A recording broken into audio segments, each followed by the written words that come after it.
Баршаңызға сәлем достар, менің арнама қош келдіңіздер. Бүгін сіздерге үй жағдайында жасалған творогтан осындай дәмді печенье жасау жолын ұсынатын боламын. Ешқандай да қамыр ашытып, оны күтіп жүрмейсіздер.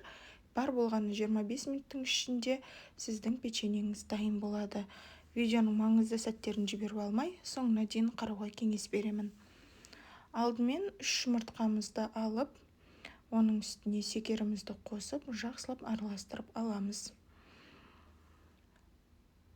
Осы араласқан массаның үстіне 300 грамм творогымызды қосатын боламыз. Бұл творогты алдында үй жағдайында жасап алған болатынмын. Содан енді балдарыма печенье жасайын деп жатырмын. Белгіленген сұйық майымызды қойып, барлығын жақсылап араластырып, ұнымыздың үстіне қопсытқышымызды қосып, 1 шай қасық араластырып, оны да жаңағы массамыздың үстіне салатын боламыз. Венчикпен бастапқыда араластырып, одан кейін қолымызбен қамыр илеп алсақ болады. Венчиктің көмегімен осылай ұнымыздың басын біріктіріп аламыз. Әрі қарай қалған ұнымызды қосып, қолымызбен қамыр илеп алатын боламыз. Қолыңызға жабыспайды, сондай жаңағы нәзік қамыр дайын болады. Дайын болған қамырымызды осылай противень дейміз, яғни духовкаға пісіретін пешімізді алдымен майлап аламыз. Мен сармай қолданып жатырмын. Егерде пергамент қағаздарыңыз болса, соны пайдалансаңыздар болады. Қолымызбен өзіміз қалағандай пішінге келтіріп, дөңгелетіп алып, шетінен қойып шығатын боламыз.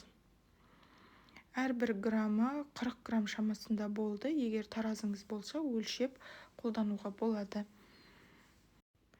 Бұл печеньенің ең басты фишкасы маған ұнайтыны тез дайын болады. Яғни қамыр ашытып, уақыт күтіп жүрмейсіздер. Жасадыңыз, бірден пешке салып жібердіңіз, болды, дайын болады. Әрі дәмді, әрі қалған сүзбені не жасаймын деп басыңызды қатырып отырмайсыз. Бірден шайға желініп қалатын дәмді печенье. Дайын болған қамырымыздың үстіне осындай жұмыртқаның сарысын жағып аламыз да, қызып тұрған пеште 130 градуста 20-25 минут пісіретін боламын. Енді өз духовкаларыңыздың қызу температурасына қарайсыздар. Мінекей біздің алғашқы печеньелеріміз пісті, өте ыстық, сондықтан осындай ұстағыштың көмегімен ыдысымызға салып алып, екінші бөлігінде дәл осы реттілікті қайталай отырып пісіріп алатын боламыз.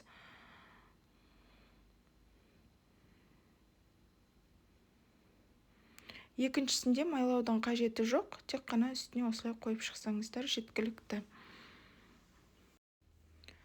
Достар, егер менің видеом ұнап жатырған болса, арнама тіркеліп, лайк басып, пікір қалдыруды ұмытпаңыздар. Алдағы уақытта сіздерге өте пайдалы, оңай жасалатын әрі дәмді болып шығатын рецепттермен бөлісіп отыратын боламын. Дәл осы айтылған реттілікті сақтай отырып, мінекей жұмыртқамыздың сарысын жағып, қызып тұрған духовкамызда пісіріп алатын боламыз. Жасалу оңай әрі тез болғандықтан менің сүйікті рецептімнің бірі десем де болады, себебі көп уақытты жоғалтпайсыздар. Көріп тұрғандарыңыздай өте жұп-жұмсақ, нәзік болып пісетін бұл печеньені міндетті түрде жасап көруге кеңес беремін. Сөз жоқ, аузыңызда еріп тұратын үлбіреген печенье дайын болады.